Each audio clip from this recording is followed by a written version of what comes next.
আসসালামু আলাইকুম রহমতুল্লাহি ওয়া বারাকাতুহু। আলহামদুলিল্লাহি ওয়াহদাহু ওয়াসসালাতু ওয়াসসালামু আলা মান লা নাবিয়্যা বা'দাহু, আম্মা বা'দ। সুপ্রিয় দর্শক শ্রোতা ভাই বোনেরা, আজ আমরা এমন একটি জিকির, এমন একটি দোয়ার কথা বলবো যে জিকির এবং দোয়া জানে না এমন কোনো মুসলিম পৃথিবীতে পাওয়া কঠিন। বলতে গেলে আমরা সকলেই এই দোয়া, এই জিকিরটি জানি, এই বাক্যটি মুখস্থ আমাদের আছে, কিন্তু এই বাক্যের যে ওজন, এই বাক্যের যে ওয়েট, এই বাক্যের যে গুরুত্ব, সেটা আমরা হয়তো অনেকেই উপলব্ধি করতে পারি না।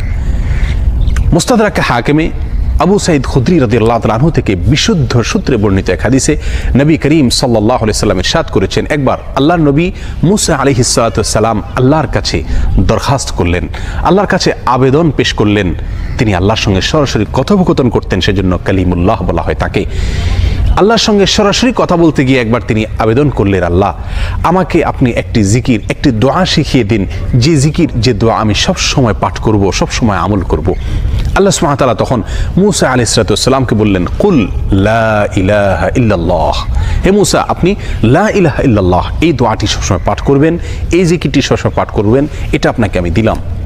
মুসা আলাইহিস সালাতু ওয়াসসালাম কিছুটা আশ্চর্যান্বিত হয়ে আল্লাহ সুবহানাহু ওয়া তাআলাকে বললেন, আল্লাহ লা ইলাহা ইল্লাল্লাহ এটা তো এমন একটি বাক্য, এমন একটি জিকির, এমন একটি দোয়া যেটা সকলেই বলে, সব মানুষই বলে। আমি তো আপনার কাছে স্পেশাল কোনো দোয়া চেয়েছিলাম, বিশেষ কোনো দোয়া চেয়েছিলাম।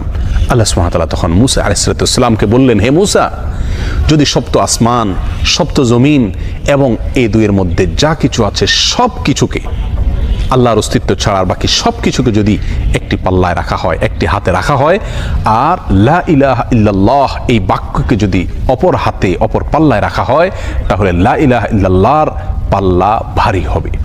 এত ওয়েটফুল এই আমল, এত ওজনী এই আমল, এই জিকির।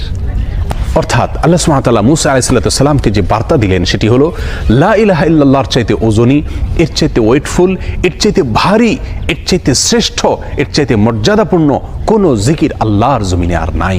প্রিয় বন্ধুগণ, মুসা আলাইহিস সালাতু ওয়াসসালামের জন্য সবচেয়ে স্পেশাল দোয়া হিসাবে, সবচেয়ে স্পেশাল জিকির হিসাবে আল্লাহ সুবহানাহু ওয়া তাআলা যে দোয়াটি নির্বাচন করলেন, যেটাকে সবচাইতে ওজনী আমল হিসাবে আল্লাহ সুবহানাহু ওয়া তাআলা স্পষ্টভাবে ব্যক্ত করলেন, সেটি হলো লা ইলাহা ইল্লাল্লাহ। অথচ এই লা ইলাহা ইল্লাল্লাহ এটাকে আমরা খুব সাধারণ একটি জিকির মনে করি, খুব সাধারণ একটি দোয়া মনে করি, আমরা বিশেষ আমল খুঁজে বেড়াই। অথচ এর চাইতে বিশেষ, এর চাইতে স্পেশাল কোনো আমল আল্লাহর জমিনে আর হতে পারে না। জিকিরের মধ্যে যত জিকির আছে, যত দোয়া আছে, যত আমল আছে, সমস্ত জিকিরের ভিতরে সবচেয়ে শ্রেষ্ঠ, সবচেয়ে ওজনী আমল, সবচেয়ে ওজনী জিকির হলো এই লা ইলাহা ইল্লাল্লাহর জিকির।